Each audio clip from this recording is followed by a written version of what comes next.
has pointed this out. But we've got yet another former NBA player, one that played in the league a really long time, with one of the most unique names. I can vividly, unfortunately, I'm old enough to remember watching Wnba play. And, of course, him coming up with the Seattle Supersonics. And then, most notably, I remember him with the Kings. But he has come out and he has said what so many of us has been banging the table about for the last 20 months now. And that's the WNBA needs to do a better job of protecting their money. And what is their money? Caitlin Clark. The WNBA might want to take a deep breath because things just got heated. An NBA legend is now demanding that Michael Jordan-level rules be applied to Caitlin Clark.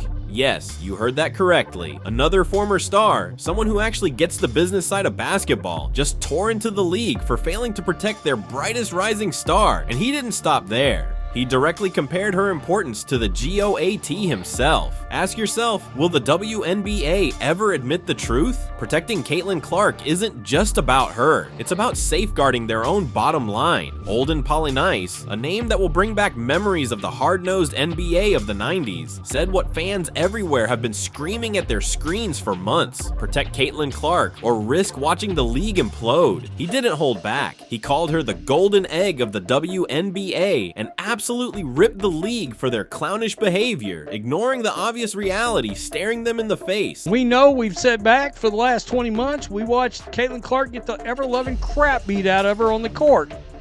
Mostly last year, but, I mean, let's be honest. The season started this year, and it seemed like every other game there was some kind of an incident this year. And, of course, it culminated with all the drama with Angel Reese and the Indiana Fever fans being under investigation for being a bunch of racists.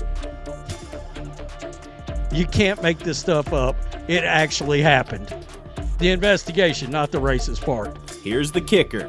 Sometimes it takes retired NBA stars, guys who aren't even involved, to point out what's obvious. Wnba appeared on Byron Scott's podcast and didn't hold back. The WNBA needs to treat Caitlin Clark the way the NBA eventually treated Michael Jordan. And if you know basketball history, that's not a comparison to take lightly. Jordan didn't simply step into the league and dominate without resistance. The Detroit Pistons made sure of that. The infamous Jordan rules meant every drive to the hoop was met with relentless contact. No easy layups, no highlight reel dunks, every move tested, every play challenged. The Pistons' goal was clear: wear him down, push his limits, and try to crush his confidence. And for a time, it actually worked. So here we go. Caitlin Clark's Fever managed to make the playoffs without her, but they went down in the first game to the Atlanta Dream. Good Lord. The Atlanta Dream, 80-68. Now they're just one game away from the end of their season, unless they can find a way to win 2 straight without their franchise player.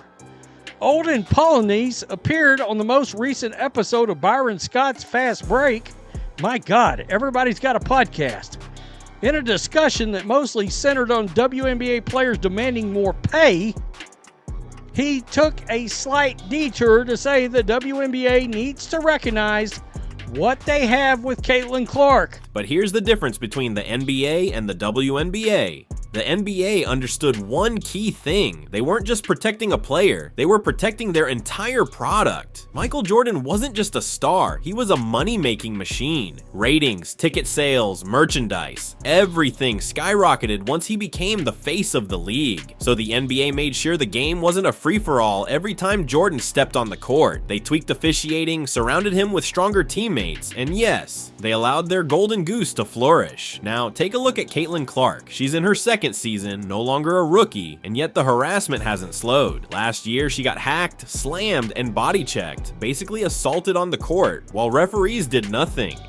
This season, it's the same nightmare. Every other game feels like a contest to see who can hit Caitlin the hardest without getting penalized. This isn't basketball, it's a wrestling match masquerading as a sport. And that it needs to do a better job of protecting her. Quote, "You don't even take care of your own," Polynice said. "You had the golden egg, and you still do, but yet you clown. Caitlin Clark is your golden egg. Polynice pointed out in her rookie season the schedule makers sent Clark to face the two toughest defenses in the league to begin her career, not exactly giving her a chance to start her rookie season on a high note. Polynice's point is harsh, but crystal clear. Caitlin Clark is the money. She's the reason arenas fill up when the Fever hit the court. She's the reason WNBA highlights actually go viral on social media. She's the reason ESPN even dedicates airtime to the league. Take her out of the equation and these games would barely draw an audience. Probably less than a late night infomercial, but instead of shielding her, the league seems almost determined to throw obstacles in her path. From day one, her rookie season was loaded with back-to-back matchups against the league's toughest defenses. They dropped her straight into the fire. That's not nurturing talent or growing the league. It's setting her up to struggle. They had that brutal start last year. Remember, because the WNBA wanted to get her on TV as much as they could right out of the gate, it led to a 1-9 start.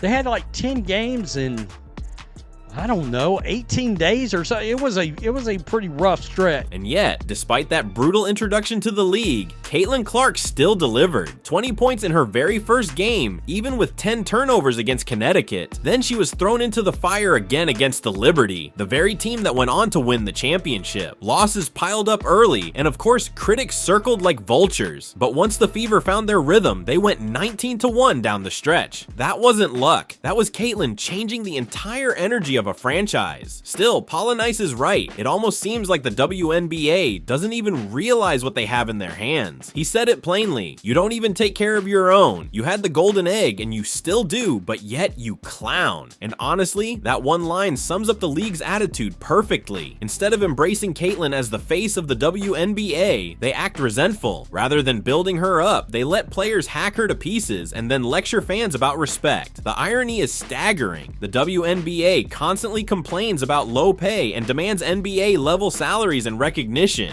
Fine. But when a player shows up who can actually make that dream a reality, suddenly she's the target. Caitlin Clark is literally the reason some players see boosts in jersey sales, endorsements, and TV exposure. And yet, they treat her like an enemy. Polynice called out that hypocrisy, and it was about time someone did. Let's revisit that NBA comparison because it hits the core of the problem. Michael Jordan went from being roughed up every night to becoming the most protected player in the league. Not because the NBA liked him personally, but because protecting him protected the business. Sellout arenas across the country, global popularity, merchandise flying off the shelves. Jordan's brand lifted the entire league. Protect your star, grow your revenue, everyone wins. Now, fast forward to the WNBA. Caitlin Clark arrives, fills arenas, smashes TV ratings, brings in new fans, many of whom never watched women's basketball before. And how does the league respond? By throwing her into the wood chipper, ignoring the cheap shots, and acting shocked when fans get upset. Remember that Mystics game in Baltimore last season? Over. 3,000 tickets sold, but when word got out that Caitlin wasn't playing, fans stayed home. Empty seats everywhere. That's influence. That's power. That's proof she's the draw, and the league spins it like fans are fickle. They're not. They're there for Caitlin, period. And let's not forget the internal jealousy. Polynice hinted at it. Players see Caitlin's popularity dwarfing theirs. They know her jersey outsells theirs. Sponsors want her face, not theirs. Instead of realizing her success can lift everyone, they try to drag her down. That's not just petty, it's self-destructive. The WNBA wants recognition and growth, but it keeps ignoring the very player who can deliver it. Fans see through this. When Caitlin steps off the court, attendance and engagement drop. When she plays, the league thrives. Protecting her isn't a favor, it's common sense.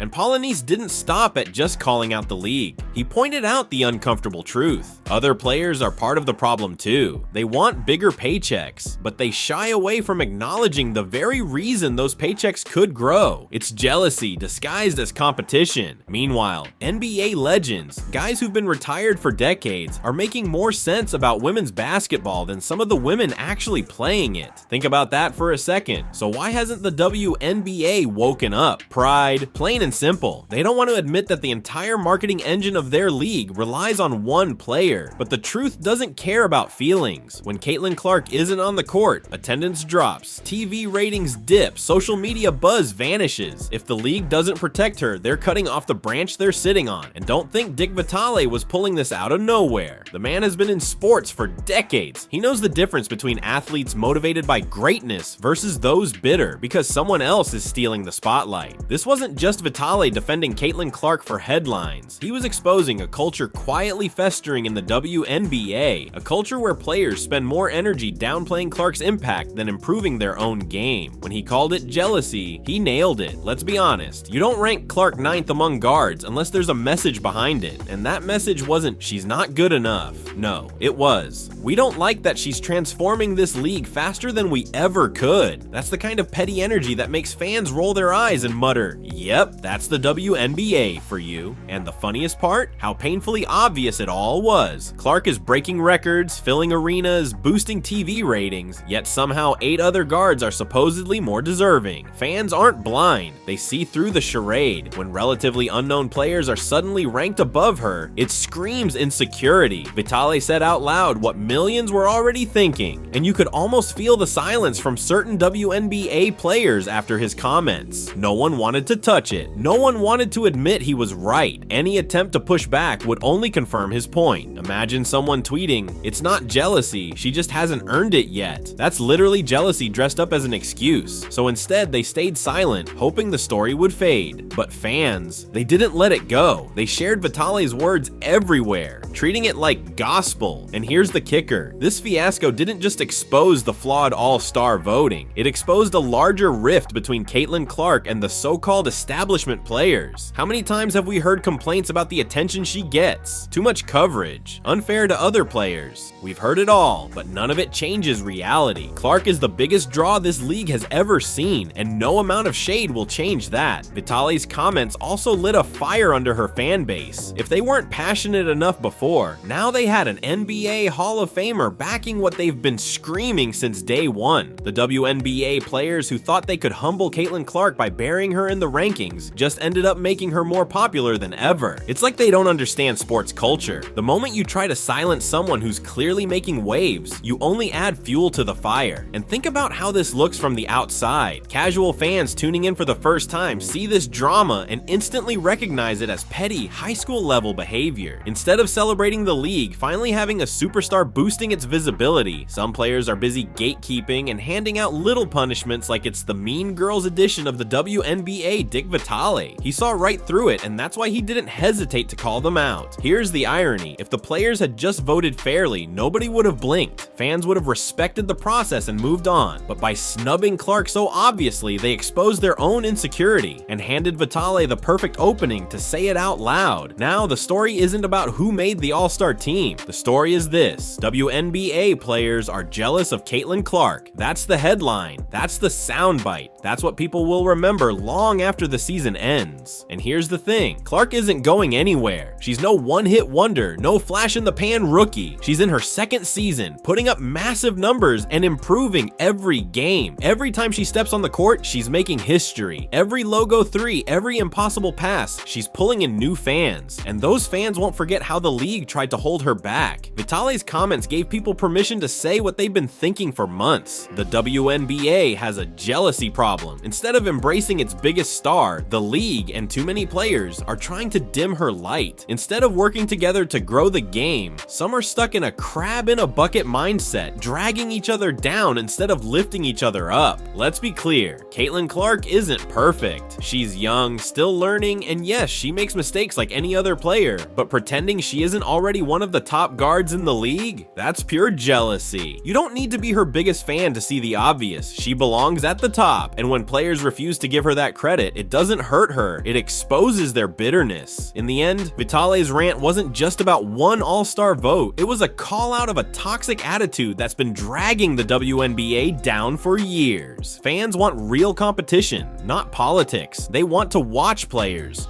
battle on the court, not sabotage each other behind the scenes. So yeah, Caitlin Clark might have been ranked 9th by her peers, but let's be honest, in the eyes of fans, broadcasters, and everyone who actually moves the needle in sports, she's already already #1. The WNBA players can keep playing their little jealousy games, but all they're doing is proving Dick Vitale right.